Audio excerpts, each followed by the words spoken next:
Today we're going to be doing the KFC method. The KFC method is really enjoyable for primary school children because they enjoy the acronym KFC naturally, but also it's a really good strategy for just dividing fractions by integers. So I'm just going to add that to our description there. An integer is a whole number. Now when we are completing the Key Stage 2 arithmetic SATs, we typically have a question like this.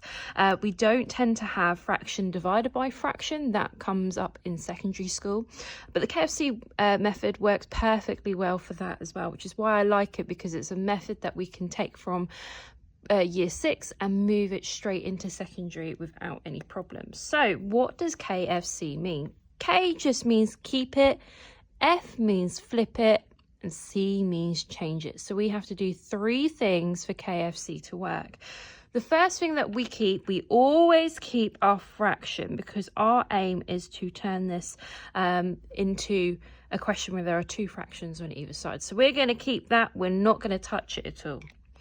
The next thing that we're going to be doing is we're going to be flipping. The flip comes from the 4. Now, anything which is a whole number can be represented as 4 over 1. The easiest way to ask you that question is, why does it work? Well, how many 1s go into 4? 4. So 4 over 1. So when we look at an integer, we can always turn it into a fraction by putting it over 1. And then simply all we're doing is that flip.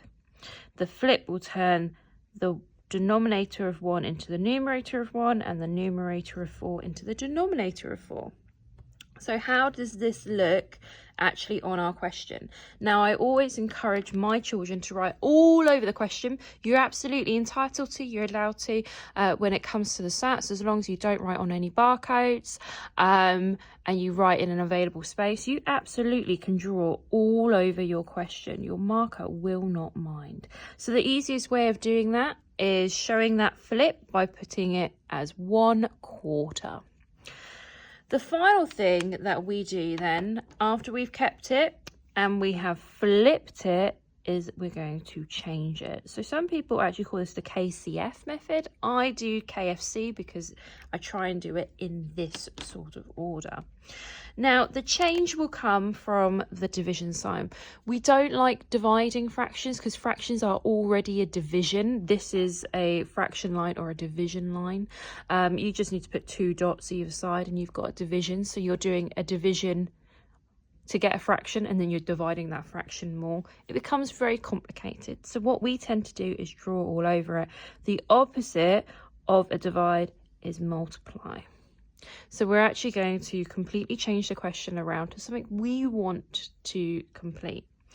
The last thing then that we do is calculate it. Now, when we calculate fractions and they have got a multiply symbol in between, all that means is we multiply the numerators and then we multiply the denominators. So if we were to do that, 3 multiplied by 1 will still give us 3. 4 multiplied by 5 or 5 multiplied by 4 works either way, will give us 20. And there you go, there's our answer. Now, to make it a little bit clearer, I will put the original question back in so you can see the difference to all the changes that we have made.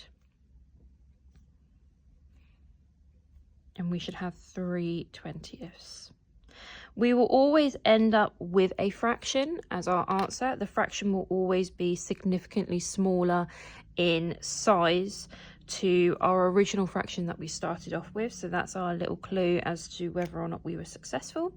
And we can't make this a simplified fraction because it's already as simplified as possible. 3 and 20 do not go into any times tables together apart from the 1s, and the bonus is 3 is a prime number too. So that is KFC method. I hope that it's been a bit useful for you today.